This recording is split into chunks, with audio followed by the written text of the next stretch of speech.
makanya ini bagi kalau kajian saya ya, analisa saya, Prabowo inilah paling berat bebannya daripada Jokowi. Nah, ini kita lihat, ini beban yang berat ini harus dipikul orang yang tidak kenal menyerah.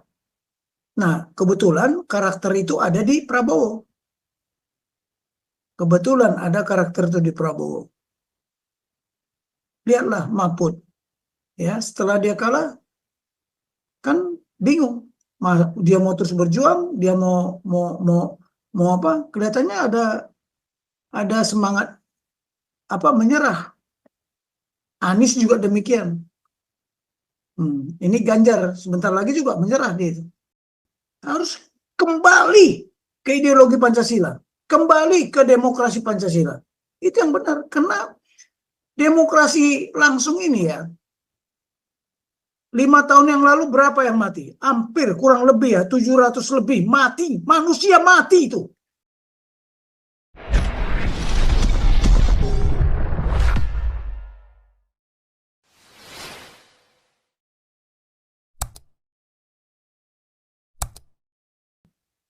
Kalau kau Anda nggak menyesatkan, tanya ya nanti semua yang ikut chat ini.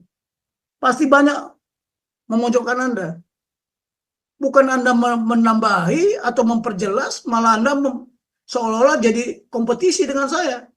Saya tidak mau berkompetisi Anda, tapi kalau Anda Toping, tidak benar, ini tidak ada benar. tambahan Tasya Pak Toping Ya, sebelum selesai Pak Toping. Ya, Skip dulu ya, Tasya dulu ya. ya, silakan. Ya, Tasya silakan. Soalnya udah setengah 12. Waduh, Silakan Tasya. setengah 12. Ya, Shalom Pak Pastor, salam Pak Tobing, salam semuanya. Jadi saya Pak mau menjelaskan yang tadi, yang masalah kenapa kok Pancasila kurang dinikmati sama anak muda. Terus kenapa kok si Che Guevara tuh sampai sekarang kok masih dikenang orang gitu ya. Karena pertama kita lihat dulu Pak, kultur di Kuba itu seperti apa. Iya, Pertama mereka kulturnya kultur Roma Katolik bercampur dengan kultur Komunis. Latin, Amerika Latin. Amerika Latin itu Pak budayanya kekeluargaan gitu. Itu satu. Dan Roma Katolik ini kan marturia, diakonianya itu kan budaya Kristennya itu tinggi gitu. Dan ditambah lagi si Che Guevara ini kan dia kalau nggak salah juniornya si Fidel Castro ya. Nah itu dia kan membawa paham Marxis, komunis Marxisme gitu ya ke Kuba. Artinya apa? Artinya semua manusia itu harus memiliki berkeadilan sosial, dan ini dibuktikan ketika kalau yang saya baca ya Pak ya, waktu rezimnya Batista itu turun, hancur, lengser, itu kan tanah-tanah dari tuan tanah itu yang pertanian tebu lah, tembakau lah, langsung dibagi-bagi sama mereka. Artinya apa namanya, visi misi sejalan dengan kenyataan. Sedangkan pejabat kita di Indonesia visi misi nol gitu, visi misi foya-foya. Istilah zaman anak sekarang kan visi misi foya-foya kan. Itu Pak, itu satu. Yang kedua, kita kan punya Pancasila, kita punya budaya gotong royong, tapi semenjak ideologi paham maaf kata paham khilafah, paham apa namanya, yang ekstrim-ekstrim itulah ya Pak ya,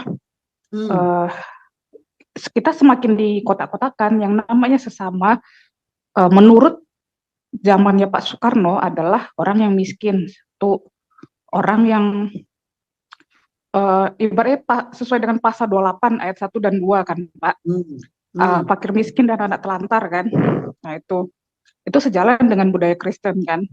Nah tapi makin kesini yang namanya sesama itu ya yang seagama, nggak hanya seagama lagi, seagama plus satu ideologi. Nah, betul-betul dikotak-kotakkan gitu itu. Jadi mohon maaf ya Pak ya, untuk Gen Z, Gen milenial ini mungkin sudah eh, terjadi rasa muak gitu.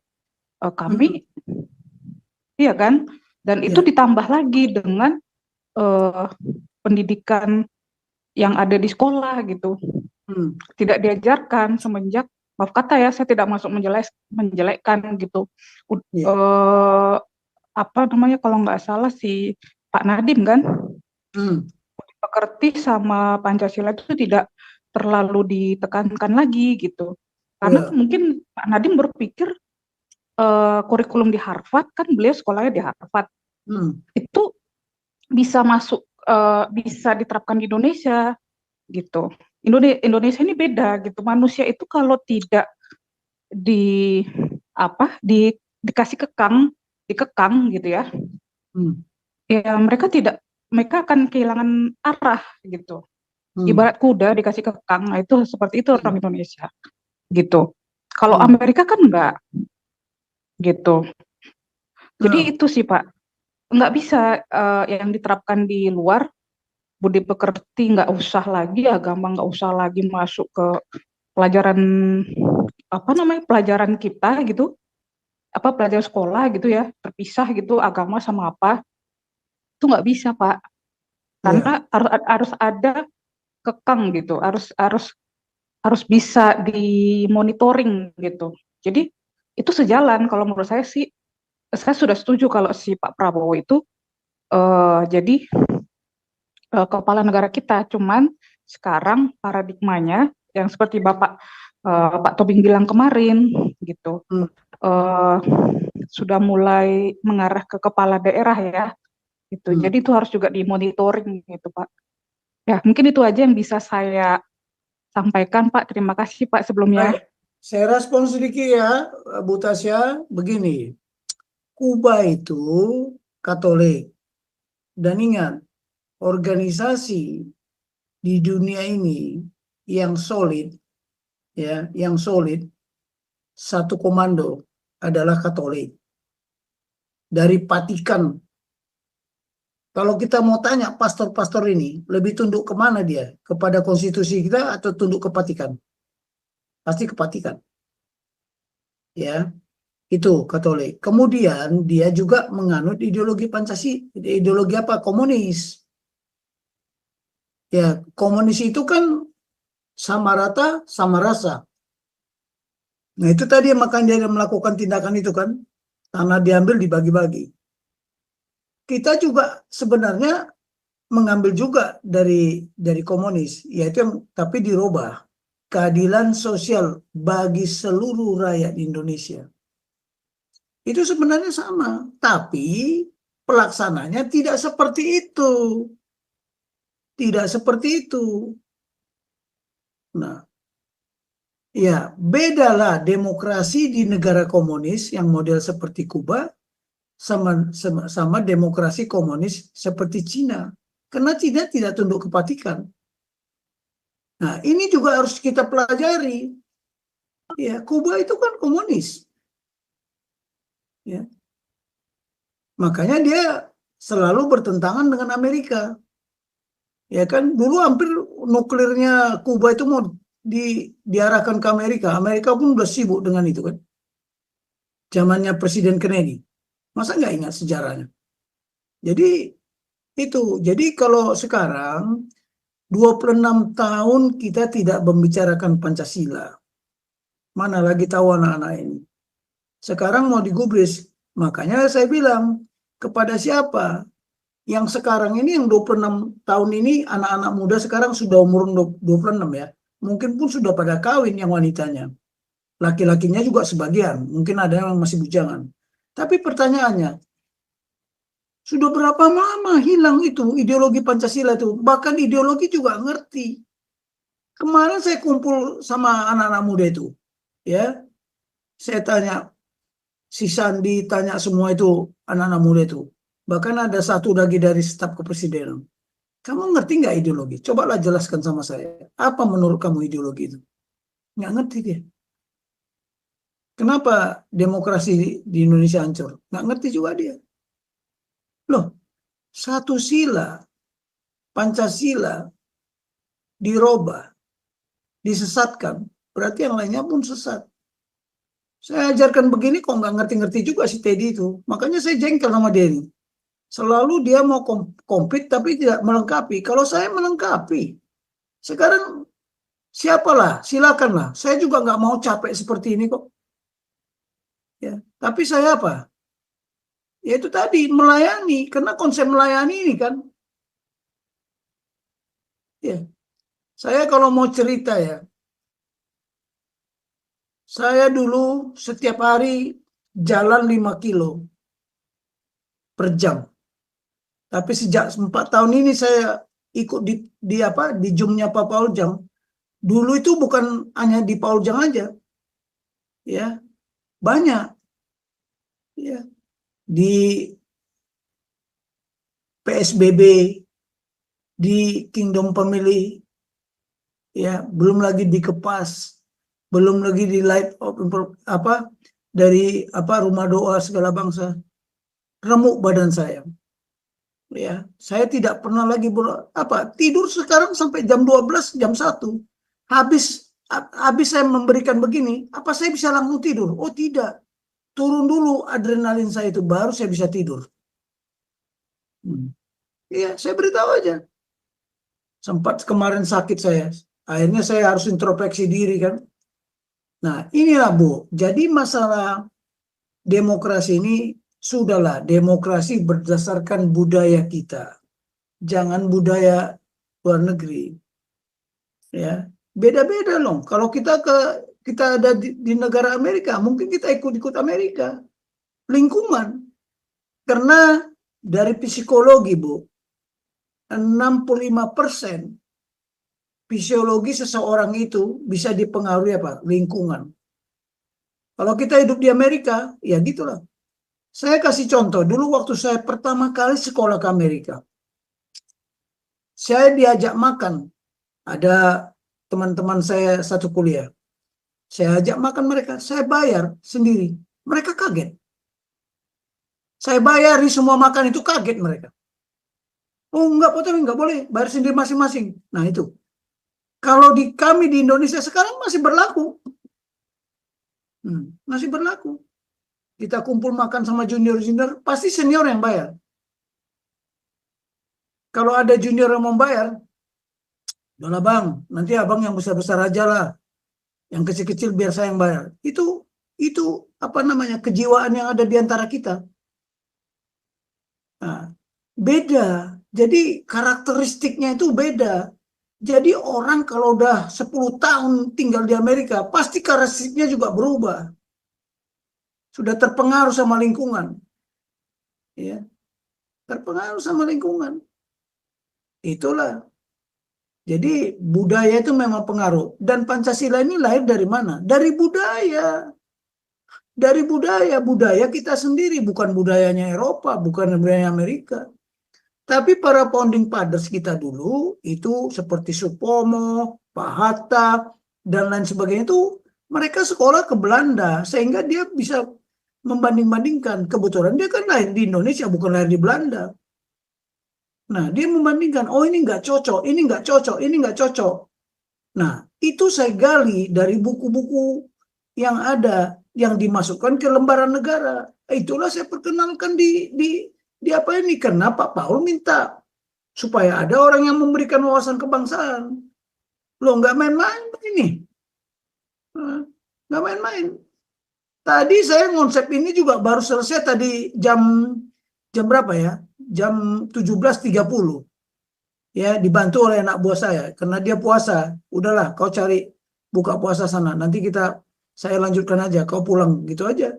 Karena dia mesti terawih kan. Ya kita harus belajar begitulah karena budaya kita. Ya. Jadi betul Bu Tasya, itu memang tidak bisa sama budaya kita sama budaya orang Kuba. Tadi begitu Pak Paul bilang Syabara, udah langsung saya tahu, oh Kuba. Karena saya juga mendalami, karena gerilya di Kuba mendekati sama dengan gerilya yang dilakukan di Indonesia pada waktu mengusir penjajahnya. Oke lah, terima kasih Bu ya menambahkan. Ya, itulah situasi sekarang. Oke, silakan Pak Terakhir, Gema, terakhir ya, Gema silakan. Shalom, Pak Paul, Shalom. Pak Jenderal. Ya Pak, ini kan lagi ini Pak ya, lagi ramai dibahas di media Indonesia dan media asing Pak ya.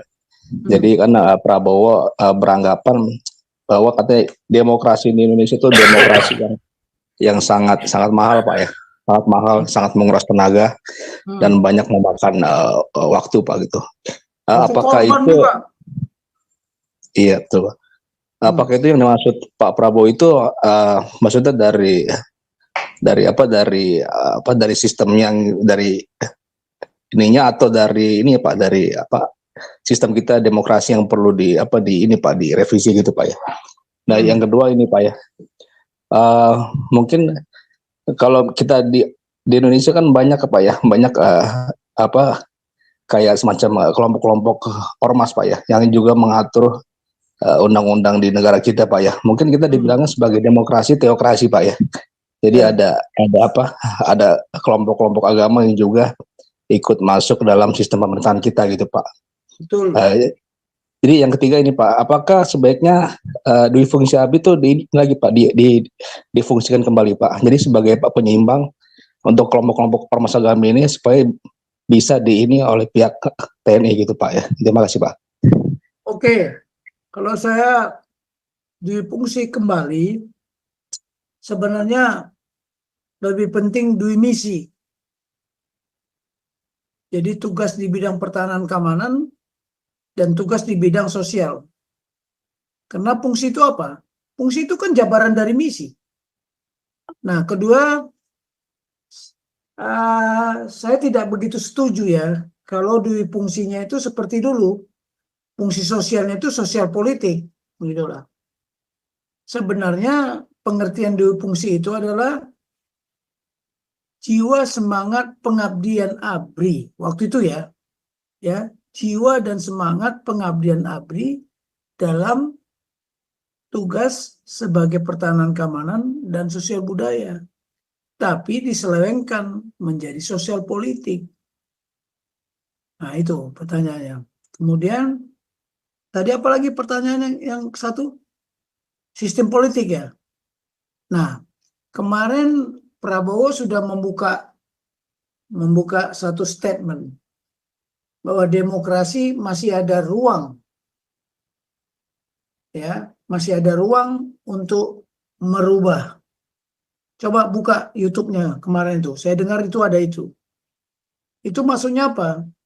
Kalau dia nanti jadi presiden, pasti ini mungkin banyak juga perubahan paradigma.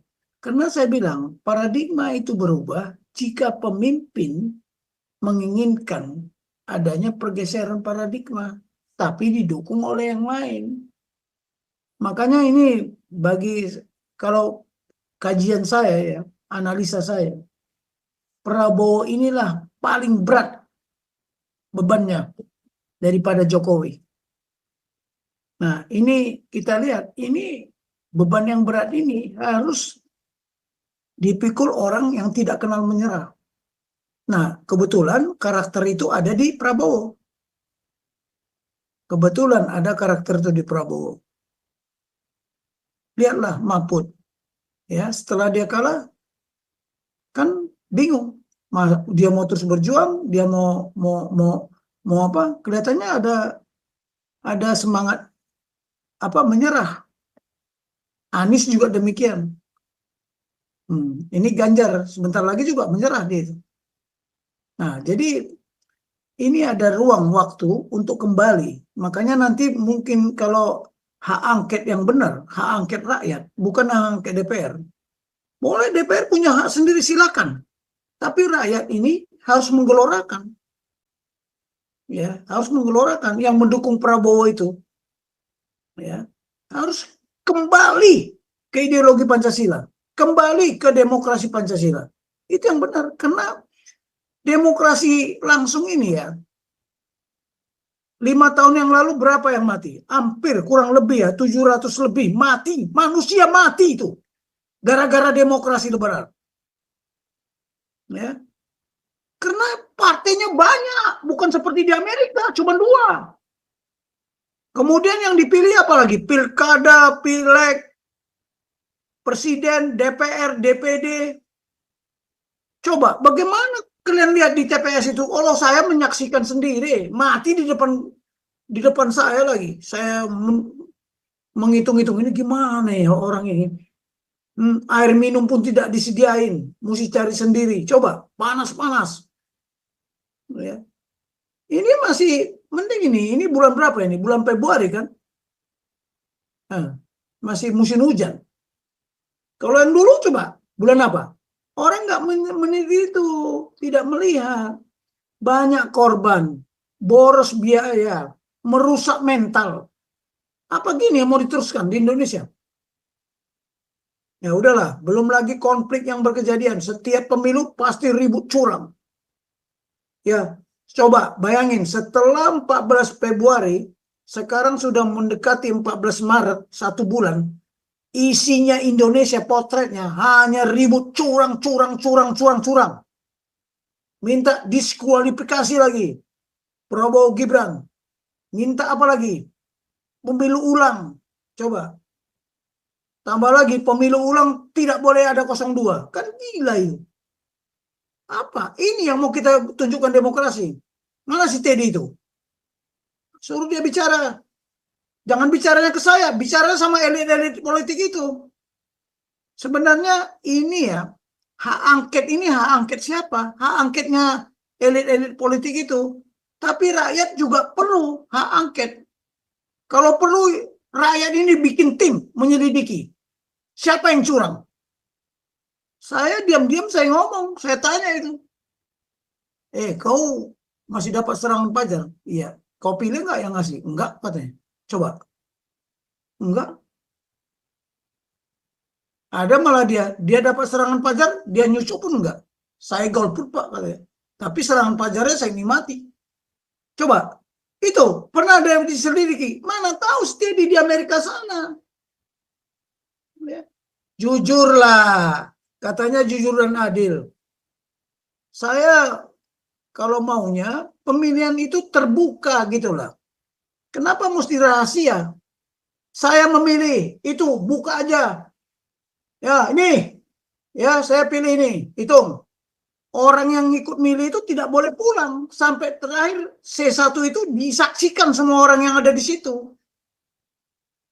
Itulah. Kenapa nggak boleh dipoto? Dipoto harusnya. Rahasia dipegang. Oh, kok saya punya nggak? Kok nggak ada? Itulah kalau mau detail. Ini pakai disalahkan lah, sisrekap lah, manual C1 lah. Semua orang bisa ngomong itu karena caranya dia supaya sekarang beginilah. Ada keinginan untuk diskualifikasi Prabowo Gibran. Ada keinginan pemilu diulang. Ya kan, cara dia untuk mencapai sasaran itu apa? Ya dengan inilah, pemilu curang, pemilu ini, prosesnya tidak benar. Nah, kekuatan apa digunakannya? Kekuatan yang dia miliki, demo, itu. Mungkin masih ada uang lagi sisa kan? Tapi udahlah, negara kita ini negara dagelan lama-lama. Tapi itulah ya jawaban saya, ya seperti itulah. Ya. Anda menjawab, kalau saya bisa saya jawab. Karena saya tahu, saya juga meneliti, mengawasi. Ya, baik Pak Paul. Oke, kita Saya nggak akan ngomong bohong lah, saya nggak ngomong bohong. ya Pak Topeng, kita akan tutup karena sudah jam 12 kurang 10. Kita akan segera akhiri pertemuan kita malam hari ini. Terima kasih Pak Topeng dan teman-teman yang berkontribusi malam hari ini. Tasya masih di sini, Tasya? Tasya, berdoa ya. Masih, Pak. Silakan berdoa.